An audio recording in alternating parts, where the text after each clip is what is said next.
that was open to kind of anybody with a qualifying loan who wanted to look at their having a new swimming pool or tennis court as well back in 2004. It's a very interesting dilemma that the government has because, as you say, we're in full employment, we're running fairly significant surpluses. At the same time, there is a need to invest more and more into infrastructure, into housing. What would you like to see happening? What do you think should happen? And what do you think is likely to happen?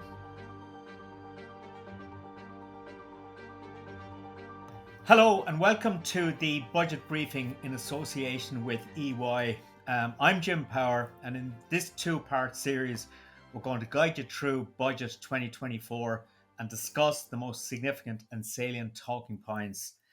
For our Budget 2024 preview, I'm delighted to be joined by EY Ireland tax partners Kevin McLoughlin and Michael Rooney. As we lumber up for the launch of Budget 2024, I guess there are strong economic and political imperatives at play here. The economy, while doing well, we've seen significant warnings from, for example, the ESRI in recent days about the threats to the export performance, about the global headwinds that are blowing, and also about the domestic pressure on the consumer sector in particular. And we've had warnings from bodies such as the Central Bank of Ireland and the Irish Fiscal Advisory Council about the dangers of implementing a stimulatory budget in an environment where the economy is operating pretty close to full capacity. So there's a lot of economic uncertainty out there despite the positive picture. But then we have the political element of it. And I think no budget can be seen in isolation from the politics. This is probably the second last budget before the general election, which is due by February 2025. Given the nature of coalition governments, it could well be the last, but it's certainly a budget that would be presented in the run-up to an election. So obviously that is going to have a significant impact. Kevin, if I may start with you, in broad terms, what do you think we can expect from Budget 2024 next week?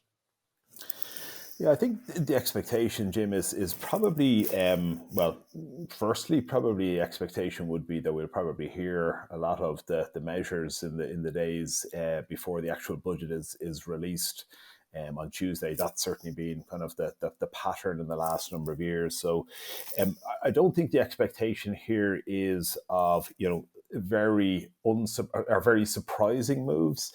And as you say, it's a very interesting dilemma that the government has because, as you say, we're in full employment, we're running fairly significant surpluses. At the same time, there is a need to invest more and more into infrastructure, into housing. You've got an inflationary environment, which the government would say is still exceptional, and therefore, while taking the advice of the Fiscal Advisory Council that they should stick to their limits, they would say, well, the limits were probably set at a time of relatively low inflation, and therefore that justifies going a little bit beyond that. I think at its core, there's a couple of things that are being considered. I think it's already out there that in terms of the total so-called budget package, the expectation is that probably 6 billion of the total package of around 7 billion will be in the form of spending, and that will be a mix of some permanent spending measures and probably some further targeted temporary measures, and that the tax element of it will be in the order of just over 1 billion euros, probably primarily, and Michael can comment on the specifics, this probably primarily in the areas of individual taxation rather than necessarily kind of business taxation. Worth bearing in mind, we still run significant levels of public debt. We're up over 220 billion, I was going to say. And obviously the other kind of big environmental factor around this, particularly over the last couple of days, and was called out by the ESRI report, is the continuing, let's just say, dependence on the huge growth in corporation tax revenues as a proportion of the overall government finances, and the extent to which they are largely responsible in a way for the surpluses that have been generated in the last couple of years and are expected to continue to be generated in the years ahead. And there's certainly questions, particularly after the releases of the August and September Exchequer finance figures, as to, there's the corporation tax takes for both of those months actually fell a little bit short of target. And does that send any kind of longer term signal that actually perhaps these receipts are a little bit more volatile than people might have considered? Is there anything that the government should be concerned about in terms of longer term forecasting along those lines? Yeah, Kevin, if I may ask you, in relation to the corporation tax piece, we saw from the Exchequer returns to the end of September that in the 3-month period, July to September, the corporation tax take was 23% down on a year earlier. And I know a year earlier was exceptionally strong, but what do you think is happening there? And does it concern you in terms of how this might look into the future? I think the critical month, Jim, is going to be November. It's probably the biggest month of the year in terms of corporation tax payments. And that really will be the litmus test, I think, in terms of whether actually that trend is something we should be concerned about, or actually whether they are year-on-year anomalies. I think certainly when the August numbers came out, it seemed to be able to attribute that to very specific facts and circumstances in the prior year. And early indications are that something similar would have happened September last year. But I think all eyes will be on November as the biggest month of the year, just to see actually whether there is anything to concern about it. Our sense is actually that there probably isn't. From an underlying perspective, I think the expectation that we would have is actually that these receipts will continue to grow. Perhaps not necessarily at the same rates of growth that they have in recent years, but that they will continue to grow nonetheless. Thank you. Michael, if I may ask you, Kevin outlined there that the budget package is going to be basically around 6 billion in core and once-off spending and just over 1 billion in tax measures. Do you think that balance is correct between expenditure and taxation? Yeah, it's really interesting. I think, what they're really aiming for here is to put more money into as many people's pockets as possible. And if you look at it, I think it's trying to get that balance right and trying to have really kind of some targeted measures. If you look at it, it's not a lot in terms of kind of like trying to spread it amongst about 3 million people. So, I think really what we're looking at here is as Kevin has alluded to here, I think it's where we probably will see this is USC cuts is what they would really focus on. And if you look at the kind of USC that, as Kevin said earlier, it's been with us since about 2011. I think it's here to stay. It generates about 5 billion for the exchequer per year, so it's a really significant amount of tax take that comes in. If we look at where they're going to target this, there are a number of different rates of USC. If you look at bringing down, say, the 4.5% rate to 3.5%, the cost of that will be about 515 million. So it is a kind of significant part of what that budget will be. If you think about bringing down really the kind of the 0.5% rate to 0%, that costs about 158 million. So I think, they will really look at USC because it really kind of hits a large proportion of the population. What they will really focus on then, I think, after that will be really kind of increasing the standard rate band. So last year there was a significant increase to that. It went up from 36,800 to 40,000. So that was really kind of significant in terms of reducing the amount of tax that people would have to pay. I could see that increasing again this year, probably going up to by about 1,500, and the cost of that would be nearly 400 million as well. So those would be, I think, the kind of the two significant parts that will play in terms of what that kind of like tax cuts will be. And maybe I think as well increasing the kind of PAYE tax credit. If that went up by about, say, €50, that would cost about 127 million. So you can see there between a little bit in terms of the decrease in USC, a little bit in terms of the standard rate band increasing, and maybe a little bit of the PY of credit, you have your 1 billion there already. That's used up in terms of tax relief. I'm sorry, Jim, just in terms of the kind of the welfare side of this, and this is, I think, the most significant part of it. You remember last year, the energy credits was a significant part of this. There was 3 different tranches of energy credits, €600 in total that was given out. I probably foresee that this will they will continue as well this year, but probably at a reduced rate. So maybe three tranches of €100, or maybe two of 150 that will come through. We also have the renters tax credit that was provided for last year. That may increase as well. That's currently at €500 in terms of maximum relief for a single person. That may increase to 800 as well. So I think they will be targeted again like they were last year. There will be significant increases as well in terms of your usual welfare payments. So for pensioners, for people with disability, we are thinking they will probably go up by €10 to €12 as well. So there's a number of packages there that will be targeted at different parts of the population. Michael, in relation to the USC, and this is probably not a very popular view, but I thought one of the virtues of the USC when it was introduced was that it addressed a serious problem in the Irish tax system, which was the narrow base from which we collected tax. So I always ideologically believed that a broad tax base with headline rates as low as possible was the most economically advantageous. But in recent budgets, we've seen, a gradual reversal of that USC. Rates have been coming down. The number of people paying it has been declining. Um, do you think that's a retrograde step in terms of tax reform from a longer term perspective?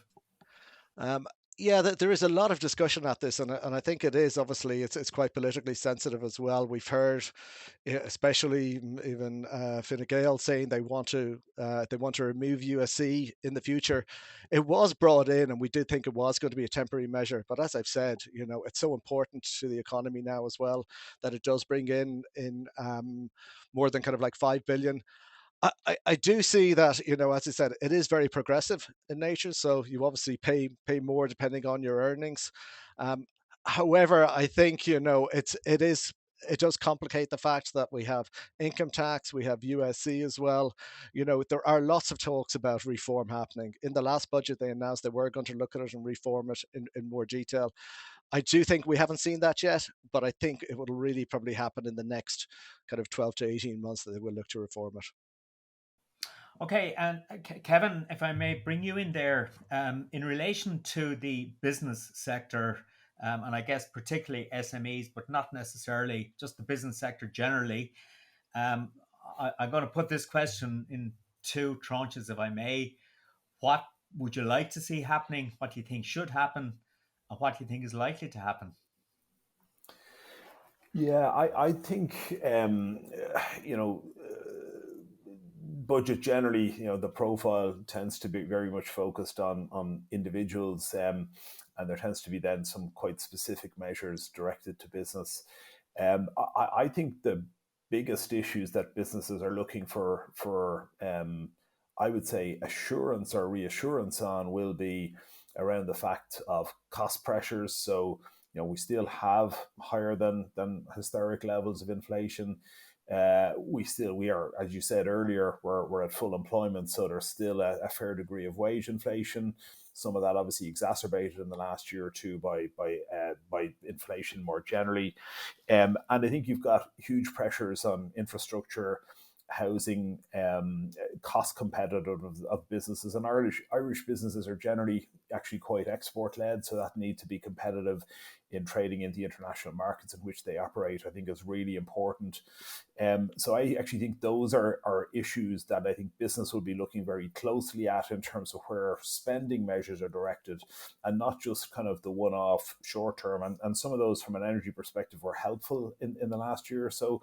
They're probably much more interested in the investments in infrastructure that will be necessary in order to keep Ireland competitive. Because I think a lot of the focus, for example, on the levels of corporation tax returns is very much around corporation tax take.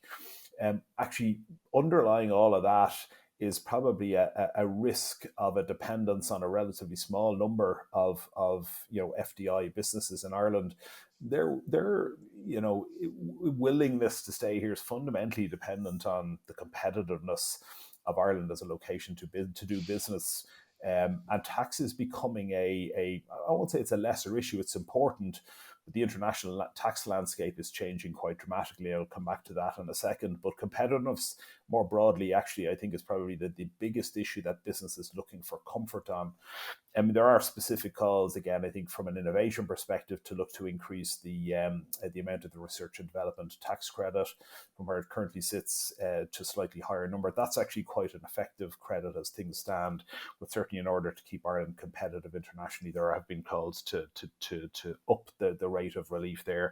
And probably the other thing I would say is that kind of almost in the background, you have a really significant set of changes that are going to land in Ireland probably in the next week or two through the finance bill, which is going to deal with these fundamental changes that are happening from a broader international tax policy perspective. So the increase to an effective rate of 15% from 12.5%, and this whole BEPS Pillar 2 agenda, which again is Ireland is very much in the middle of, as is the rest of the world. So I think at a certain level, businesses generally are looking very much at measures that enhance Ireland's competitiveness.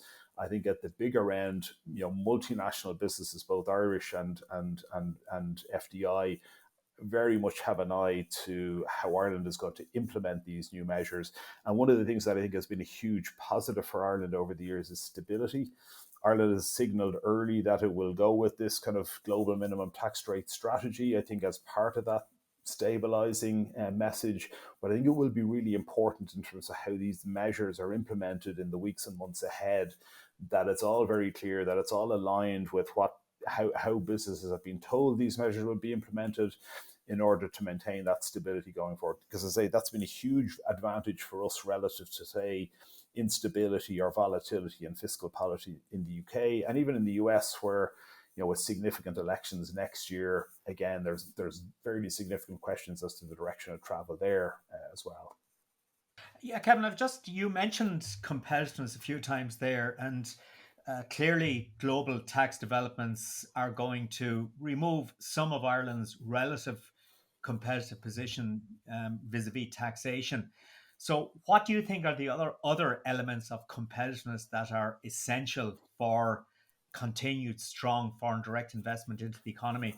Because at the end of the day, 301,000 people employed by IDA supported companies at the end of last year, 57% of corporation tax coming from 10 companies. So FDI is a very important part. Where do you think the focus needs to be in terms of other elements of competitiveness? Yeah, so I think that on the tax side, at least, if there is a convergence towards an agreed minimum rate, that does take some of the relative competition out of this, albeit there are other jurisdictions that are outside of that framework that still would look to be very, very competitive on tax.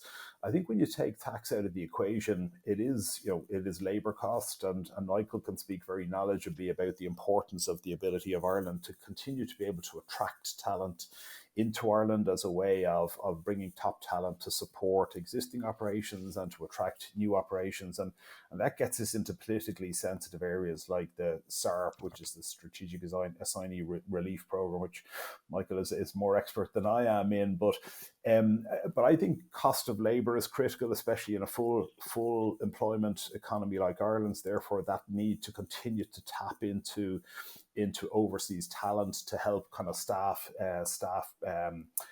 employment that we have. I think housing and I think broader infrastructure in transport, I think is actually what business is far more interested in now than necessarily particularly specific tax issues.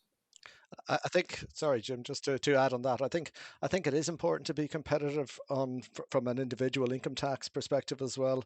We look at it here, and as Kevin has pointed out, SARP does really kind of equalize it a lot more. We have a really high rate of tax if you look at 52%. You compare that to the US, and you're talking about kind of like a highest federal tax rate of 37%.